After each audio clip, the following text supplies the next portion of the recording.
কল্পনা করুন দুপুরের নীরবতা, বাইরে সবকিছু স্বাভাবিক, কিন্তু একটি বাসার দরজা বন্ধ।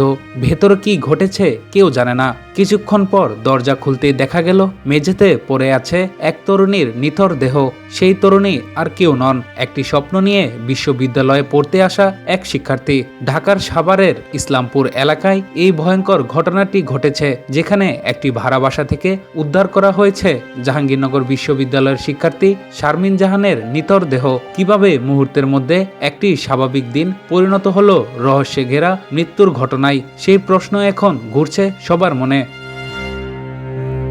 পুলিশ ও স্থানীয় সূত্র জানায়, শারমিন জাহান জাহাঙ্গীরনগর বিশ্ববিদ্যালয়ের লোক প্রশাসন বিভাগের 51তম ব্যাচের শিক্ষার্থী ছিলেন। তিনি তার স্বামী ফাহিম আল হাসানের সঙ্গে বিশ্ববিদ্যালয় সংলগ্ন ইসলামনগরের একটি ভাড়া বাসায় থাকতেন। রোববার দুপুরে তার স্বামী বাইরে থেকে ফিরে এসে দেখতে পান বাসার দরজা বন্ধ।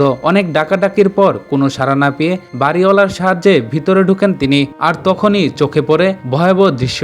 মেঝেতে রক্তাক্ত অবস্থায় পড়ে আছেন শারমিন। দ্রুত তাকে উদ্ধার করে সাভারের একটি হাসপাতালে নেওয়া হলে চিকিৎসকরা তাকে মৃত ঘোষণা করেন।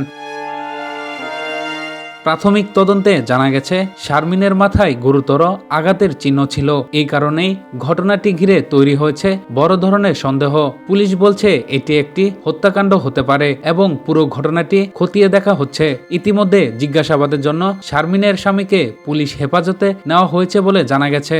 মরদেহ ময়নাতদন্তের জন্য পাঠানো হয়েছে যাতে প্রকৃত কারণ জানা যায়। বিশ্ববিদ্যালয় প্রশাসনও ঘটনাটি নিয়ে গভীর উদ্বেগ প্রকাশ করেছে এবং সুষ্ঠু তদন্তের দাবি জানিয়েছে।